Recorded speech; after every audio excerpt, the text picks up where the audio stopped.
नमस्ते दोस्तों, आज सुनिए शिवानी जी की लिखी हुई कहानी गांधारी। शिवानी जी की लेखनी में वो जादू है, अगर आप उनके प्रशंसक हैं तो। अगर आपने उनकी कहानी पढ़नी या सुननी शुरू की तो आप उसको पूरा किए बिना छोड़ ही नहीं पाएंगे। तो शुरू करते हैं उनकी लिखी कहानी गांधारी। दोनों सखियां आमने सामने बैठी थीं। रमा माथुर छरहरे शरीर की लंबी लावण्यमयी युवती लगती थी। निकट से देखने पर ही देखने वाला अपनी भूल पकड़ पाता था। यौवन उससे बहुत पहले विदा ले चुका था, किंतु उसके चेहरे पर अभी भी पूर्व लावण्य के ऐसे हस्ताक्षर थे जिन्हें कालचक्र भी कठिनता से मिटा सकता है। उसकी आंखों पर मोटे फ्रेम का चश्मा था। चेहरे की झुर्रियों ने विदेशी बहुमूल्य प्रसाधनों से पराजित होकर अपने हथियार डाल दिए थे। कटे बालों की वही लोकप्रिय आधुनिक सज्जा थी जिससे मंडित भारतीय अभिशप्त विधवाओं का दल आज से 10 वर्ष पूर्व भारत के किसी भी तीर्थ स्थल या संगम पर देखा जा सकता था। काले केशों का आवश्यकता से अधिक काला रंग प्रायः रमा के साथ की अध्यापिकाओं को संशय में डाल देता था। क्या ये विधाता का औदार्य था या स्वयं रमा के हाथ की सफाई? जो भी था, अपनी उम्र को रमा ने कसकर मुट्ठी में दबा लिया था। भले ही यौवन उसे छोड़ दे, वो यौवन को छोड़ने के पक्ष में नहीं थी। शरीर के गठन में अभी भी युवती का लास्य था। कटाक्षों में ऐसी कलई का मुलम्मा था जो चतुर से चतुर पुरुष को भी चरणों की दासी बना सकती थी। उसकी 20 वर्ष की लंबी नौकरी ही आज उसकी सबसे बड़ी शत्रु बन गई थी। चाहने पर भी वो अपनी उम्र को अब अधिक नहीं घटा सकती थी। आखिर वो MALT थी। यौवन का एक सुनहरा प्रभात तो उन लंबी लंबी डिग्रियों से विभूषित होने में बीता ही होगा। फिर विवाह का प्रकरण, जो उसके दुर्भाग्य से अधूरा ही रह गया था। पहले उसके पिता को उसके योग्य पात्र ही नहीं जुटे। कोई स्वयं छोटे कद का छोटा था तो किसी की नौकरी का कद छोटा था और किसी का सम्मिलित परिवार आवश्यकता से अधिक बड़ा था। रमा के पिता सेशन जज थे। अदालतों की दूषित हवा उनके फेफड़ों में इस बुरी तरह घुसी हुई थी कि प्रत्येक भावी जमाता उन्हें कटघरे में खड़ा अभियुक्त ही लगता। कई सुयोग्य पात्रों को उन्होंने अपनी ही मूर्खता से गंवा दिया। पीता तो नहीं है, सिनेमा देखता है क्या, नाटकों में भाग लेता है, कविता लिखता है, आदि आदि निरर्थक प्रश्न पूछकर वो सबको सहमा देते। फिर ईश्वर कृपा से भारत में कन्यादाय ग्रस्त पिताओं की एक लंबी कतार विवाह मार्केट में सर्वदा उपलब्ध रहती है। जहां जज साहब एक पात्र को छोड़ते, दूसरा लपक कर उस अच्छी भली पतंग की डोर को थाम कर अपनी ओर खींच लेता। धीरे धीरे समय बीतता गया। जज साहब की सहसा हृदय गति बंद हो जाने से मृत्यु हो गई और बेचारी रमा अनब्याही ही रह गई। रमा ने नौकरी कर ली। विलंबित कौमार्य के कृष्ण मेघ ने उसके सुकुमार चेहरे को पूर्णतया घेर लिया था, किंतु उसने अपने बचे खुचे सौंदर्य मूलधन को जन्मजात कृपण की भांति ही सेंध कर रखा था। वो विदेश से सैकड़ों रुपया खर्च कर भांति भांति के सौंदर्य प्रसाधन, लेप प्रलेप मंगाती रहती थी। उसके पिता बहुत रुपया छोड़ गए थे और कोई था नहीं, करती भी क्या। एक आध दूर के रिश्ते की बुआ और ताइयों ने उसके साथ काशीवास कर मृत्यु समय तारक मंत्र श्रवण करने की इच्छा भी प्रकट कर दी थी, किंतु रमा ने अपने छल बल के झाड़ू से उन स्वार्थी आत्मीय स्वजनों को झाड़ झूड़ कर झटक दिया था। वो अकेली ही भली थी, फिर अब अकेली भी तो नहीं थी। पिछले 3 वर्षों से उसकी सहपाठिनी रीना राणा का स्थानांतरण भी उसी के विद्यालय में हो गया था। न जाने किस अंधेरी सी गली में एक बंगाली परिवार के साथ पेइंग गेस्ट बनकर बेचारी रहती थी। खींच खांच कर रमा उसे अपने बंगले में ले आई थी। बंगला भी तो उसका लाखों में एक था। तब से दोनों सखियां एक साथ ही रहने लगी थीं। सह अध्यापिकाओं ने ईर्ष्यावश रीना राणा को व्यंग बाणों से बींध भी दिया था, किंतु वो हंसमुख युवती तो जैसे चिकना घड़ा थी। इधर उसका झुकाव संत समागम की ओर निरंतर बढ़ता जा रहा था। सोने के लॉकेट के बीच अपने उन स्थूलकाय गुरु जी की फोटो लगाए रखती थी जिन्होंने उसे गुरु मंत्र दिया था, और हाथ में पहनती थी ओम लिखी मीनाकारी की एक भद्दी सी अंगूठी। कभी कभी वो भारत के तीर्थ दर्शन की लंबी यात्रा पर भी अपनी गुरु बहनों के साथ निकल जाती और उसकी सखी रमा बुरी तरह चिड़चिड़ाने लगती। ये सब तुम्हारा फ्रस्ट्रेशन है रीना, क्या ढोंग करती हो ये? सच बताना, क्या तुम्हें ये सब अच्छा लगता है? ठीक ही तो कह रही थी रमा। उसे सचमुच ही कभी कभी अपनी सजी संवरी नियम आदेशों से बंधी जिंदगी डंक मारने लगती। समय से उठना, नहाना धोना, गिनकर 108 बार मंत्र जाप, फिर कलफ में सधी साड़ी पहनकर विद्यालय जाना, वहाँ कुंठाग्रस्त परिवेश के पोखरे में दिन भर डुबकियाँ लगाना और संध्या को अपने और अपनी सखी के सजे बंगले में लौटकर लड़कियों की कॉपी जांचना। कैसा नीरस जीवन था उसका और रमा का। प्रत्येक वस्तु नियत स्थान पर सजी, न कहीं धूल न धब्बा। ये भी कैसा क्रूर फौजी अनुशासन है, वो मनी मन सोचती। क्यों नहीं बच्चों की चंचल टोली आकर उनकी बैठक की रंगीन सज्जा को अपनी धमा चौकड़ी के झंझावात से झकझोर नहीं देती? क्यों नहीं कोई गृहस्थी स्त्रियों की मंडली उन्हें घेर कर गृहस्थी के रंगीन कथानकों का जाल नहीं बिखेर देती? इधर उधर की बातें, किस बहू ने उनसे दुर्व्यवहार किया, किस सास ने अपनी बहू को अपने पुत्र का शत्रु बना दिया। हाय, कैसी प्यारी प्यारी बातें किया करती थीं उसकी माँ और भाभियाँ, चाची ताइयाँ। हाथ हिला हिलाकर नथ के जुगनू झमका, आंखें चमका, पुतलियाँ फिरका, घंटों हुए मोहल्ले टोले की स्त्रियाँ हंसती हंसाती, लड़ती झगड़ती, रोती रुलाती, वही कार्यक्रम नित्य समय असमय दोहराती रहती, जिन्हें संसार भर की स्त्रियाँ प्रायः एक ही ढर्रे से युग युगांतर से दोहराती आई हैं। किंतु क्या हो गया था उन दोनों सखियों को? न अब वे लड़ती थीं, न हंसती थीं। एक साथ बैठे बैठे कभी घंटों बीत जाते। खाने बैठती तो चुप कर उठ जाती। सिनेमा देखने का प्रस्ताव तो दूर, कभी बाहर टहलने का प्रसंग भी भूल से नहीं छेड़ा जाता। स्त्री सुलभ कौतूहल, हास परिहास, नोक झोंक, सब दियों की ज्योति बुझ गई थी। जल रही थी केवल एक पुष्प धृत ज्योति ईर्ष्या और द्वेष की। 20 वर्ष की मैत्री की नाड़ी सहसा ल्यूकेमिया के मरणासन रोगी की नाड़ी की भांति चेतना खो रही थी। मृत्यु आसन्न थी। दोनों कभी लुक छिप कर एक दूसरे को कनखियों से देखती और पकड़े जाने पर ऐसे सहम कर आंखें फेर लेती जैसे कोई पाप कर रही हूँ। शत्रुता का घातक कीटाणु घुसा था एक सामान्य से छिद्र से। एक दिन उठते ही दोनों ने देखा सामने खड़ी सेठ राम रतन की ऊंची हवेली की खिड़की खुली है। वर्षों से बंद ये हवेली क्या सचमुच आबाद हो गई थी? उन दोनों के कौतूहल का अंत नहीं था। पता नहीं कौन था गृहस्थ या उन्हीं की बिरादरी का कोई बैरागी। लेकिन ये स्थिति अधिक समय तक नहीं चली। पहले ही दिन टेलीफोन करने के बहाने नए किराएदार ने आकर स्वयं अपना परिचय दे दिया। ये जयपुर विश्वविद्यालय में प्राध्यापक था।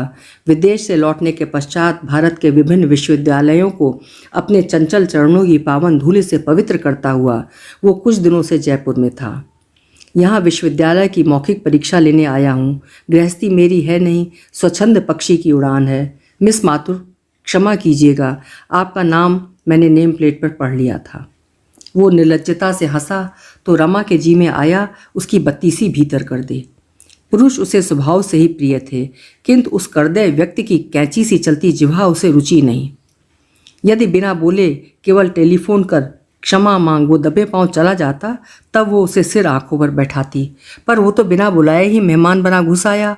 इसी से रमा बिदक गई। देख रीना, गोबर लगे जूतों को मुँह पोंछ लेता तो क्या बिगड़ जाता? मिर्जापुरी कारपेट का सत्यानाश कर गया। वो बड़बड़ाई, पर रीना बड़ी प्रसन्न थी। उसे उस मोटे मोटे होंठ वाले काले नाटे व्यक्ति की केवल यही बात पसंद आई थी। कैसी बेतकल्लुफ़ी से वो अपने गोबर सने कुरों की छाप छोड़ गया था। जैसे मस्ती से झूमता अरना भैंसा हरी भरी फसल चरमराता किसी खेत के बीच से गुजर गया हो। दूसरे दिन से मस्त भैंसे ने उसकी सुरच्च संपन्ना सखी को और भी भड़काना शुरू कर दिया। कभी वो बरामदे में ही केवल एक तौलिए की लुंगी लगाए हठ योगी साधु की भांति प्राणायाम खींच घंटों पद्मासन लगाए बैठा रहता। खिलवाड़ में रमा को रीना छेड़ भी देती। हाय, बेचारा योग की पुस्तकें पढ़ रहा है, अवश्य कोई योग भ्रष्ट साधक है। रमा, झाड़ू मारूं इस ढोंगी साधक की खलवाट खोपड़ी पर। रुक, मैं अभी अपनी दूरबीन ले आती हूँ, देखूं क्या पढ़ रहा है। वो भागती हुई दूरबीन ले आती और फिर देखते ही अपनी सखी को भीतर खींच हंसते हंसते लोटपोट हो जाती। कहा था ना मैंने, पतंजलि के योग दर्शन के नीचे फिल्मी पत्रिका छिपा हजरत आंखों आंखों में सायरा बानों को पी रहे हैं। ये अधेड़ कुंवारे तो मुँह रंडुओं से भी गए बीते होते हैं। रीना, खबरदार, गज भर की दूरी बरतनी होगी इससे। गज भर की दूरी बरतने की नौबत ही नहीं आई।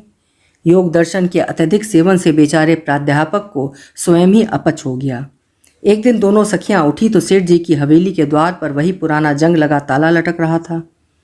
काश वो ताला लटका ही रहता, पर उसे तो अब दोनों सखियों की 20 वर्ष पुरानी मैत्री के द्वार पर लटकना था। लिहाजा वो फिर खुल गया। बरामदे में फिर कुर्सी डल गई।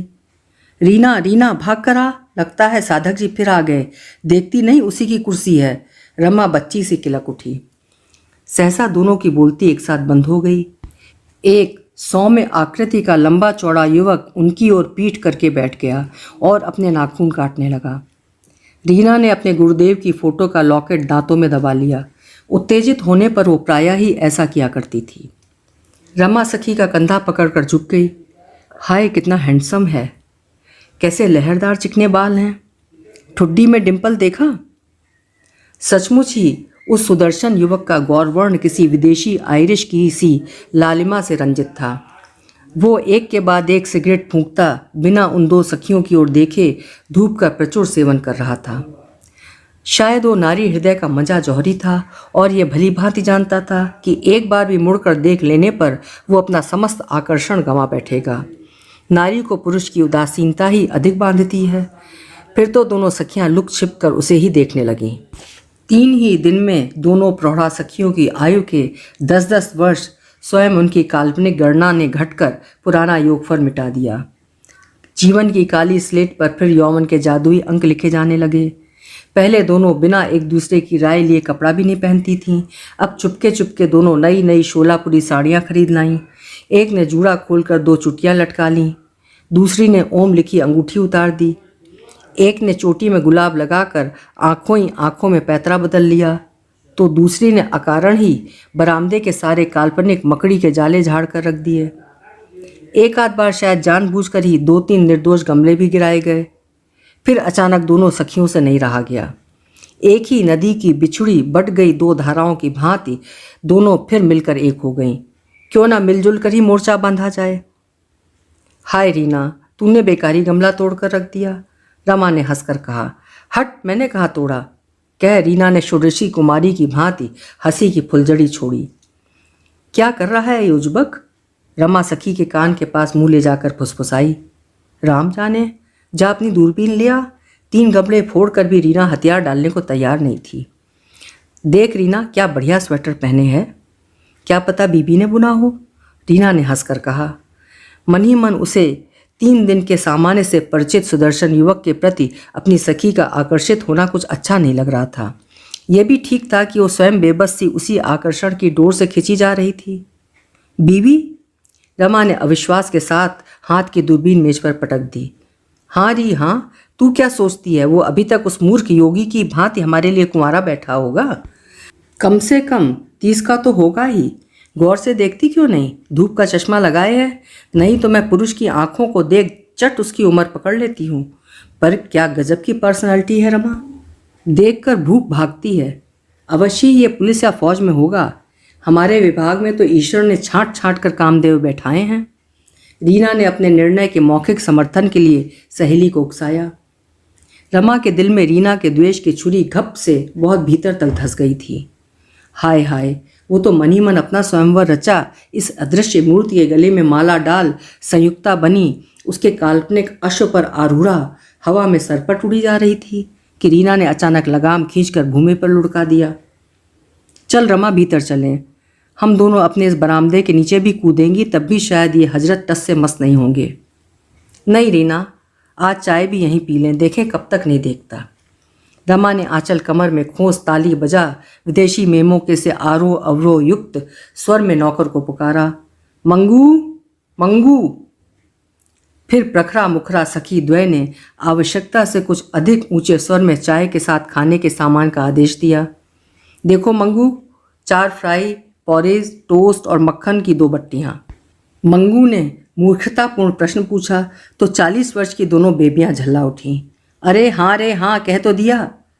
फिर चाय आई, रंगीन प्याले खनके, अंडे की मनभावनी पिलौंदी, सुनहरे टोस्ट की मक्खन लगी तह पर बड़े अंदाज से बिछा रंगीन नाखूनों से थामे गए कांटों द्वारा रंजित अधरों तक पहुंचाई गईं।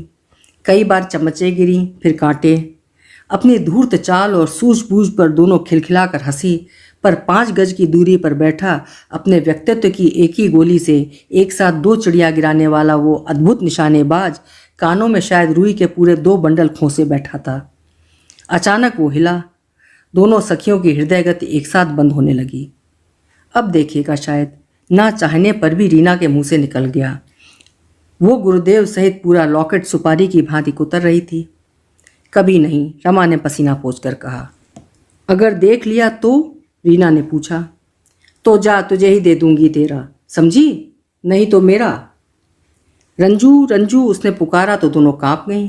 पूरे मकान की छत गुजाता स्वर गूंजा, रंजू, रंजना। रमा ने कसकर रीना का हाथ पकड़ लिया। मांसल कंठ की कैसी गुर गंभीर गर्जना थी। उसने एक बार फिर अपने कंठ के नगाड़े पर स्वर का हथौड़ा पीटा और एक ताड़ सी लंबी सांवली युवती गोद में एक गोल मटोल बच्चा लेकर आई। लो थामो इस दुष्ट को, मैं सूटकेस बंद कर लूँ। ले जा पापा के पास। उसने बड़े लाड़ से बच्चे को चूमा और उस व्यक्ति की गोद में डाल दिया। फिर वो एक सूटकेस खींचकर वहीं ले आई। कपड़ों से अटे मुंह बाए सूटकेस पर वो बड़ी निर्ममता से उखड़ू होकर बैठ गई और अपने भार से सूटकेस का खुला मुंह बंद कर उसमें ताला ठोक दिया। आप इसे लिए रहिए, मैं सामान उतार दूं। रिक्शा आ गया है, 3 बज गए हैं। 3:30 बजे तो हमारी गाड़ी छूटती है। वो सूटकेस लटका कर चली गई। चंचल बालक रबर की चुसनी चूस रहा था। अचानक पिता का चश्मा देख उसने तिलक कर खींचने को हाथ बढ़ाया तो चुसनी नीचे गिर पड़ी और वो चीख चीख कर रोने लगा। अब तक दोनों सखियां जैसे किसी मनोरंजक चलचित्र का सबसे सनसनीखेज दृश्य देख रही थीं। दोनों की विलुप्त वाणी एक साथ लौट आई।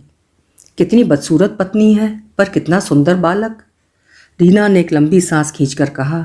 अपने बाप पर गया है एकदम। कितना रो रहा है, पैरों के पास ही तो चुसनी पड़ी है। क्या टटोल रहा है इसका पापा। इतने ही में बच्चे का रोना सुनकर माँ आ गई। क्या हो गया? अरे ले, ये कहकर उसने चुसनी आंचल से रगड़ कर बच्चे के मुंह में लगा दी और पति की बाह थाम कर बोली, चलिए आपको रिक्शे में बिठा दूं, अभी घर को भी तो बंद करना है। हाय राम, ये तो अंधा है। रमा रीना का हाथ छोड़ कुर्सी पर बैठ गई।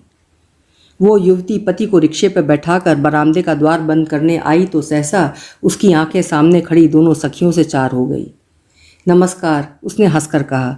देखिए ना, ऐसी हड़बड़ी में रहे कि आपसे मिल भी नहीं पाए। सिन्हा मामा जी तो आप दोनों की इतनी प्रशंसा करते हैं, पिछली बार जयपुर से आए थे ना। हाँ, डॉक्टर सिन्हा आपके मामा हैं क्या? रीना ने पूछा। जी नहीं, मेरे पति के मामा हैं। उन्होंने ये हवेली अभी अभी खरीदी है। मैं अपनी ननद के लड़के के मुंडन पर आई थी, देहात गई थी, कल ही आई हूँ। आपके पति की आंखों में क्या कुछ तकलीफ हो गई है? रीना बिना जड़ खोदे मानेगी थोड़े ही। रमा के जी में आ रहा था उसे चांटा कसते। इनकी तकलीफ तो बहुत पुरानी है। वो हंसी और उसकी अम्लान हंसी रमा को बड़ी प्यारी लगी। तो क्या आपके विवाह से पूर्व ही? रीना ने अपने निर्लज अधूरे प्रश्न में भी अपनी जिज्ञासा स्पष्ट कर दी। चतुर युवती ने उसके कौतूहल को समझ लिया। वो उदासी से हंसी। हाँ, मेरी सगाई होते ही एक वायरस इन्फेक्शन में इनकी दोनों आंखें जाती रहीं। अच्छा, अब चलूँ, देर हो रही है। उसने नमस्कार की मुद्रा में अपनी हथेलियां जोड़ी भी नहीं थीं कि कौतूहल प्रिया रीना ने अपने क्रूर प्रश्न की अंतिम गोली दागी। क्या आपका परिचय इसे विवाह से पूर्व का था? प्रश्न स्पष्ट था, अर्थात ऐसे सुदर्शन व्यक्ति को विवाह के पूर्व हृदय सौंप कर क्या आप समय रहते वापस नहीं ले पाई? नहीं। सरल स्वच्छ स्मित से उसका सांवला चेहरा दीप्त हो गया। हमारे समाज में तो पति से परिचय विवाह से पहले नहीं, बाद ही में होता है। फिर मैंने तो इनका कभी नाम भी नहीं सुना था, पर जब सगाई हो ही गई थी तब तोड़ने से लाभ ही क्या था। मेरे पिताजी की भी इच्छा नहीं थी कि विवाह हो, मैंने ही जिद की। अच्छा, अब चलूं? वो द्वार बंद कर चटपट सीढ़ियां उतर गई। रमा को लगा वो ताड़ सी लंबी सांवली युवती बदसूरत नहीं, संसार की सर्वश्रेष्ठ सुंदरी है। अंधे विवश पति का हाथ थामने के लिए उस त्यागमयी गांधारी ने स्वेच्छा से ही अपने आंखों पर पट्टी बांधी थी। दोनों सखियां सोच रही थीं, वे दोनों कितनी तुच्छ थीं, कितनी तुच्छ।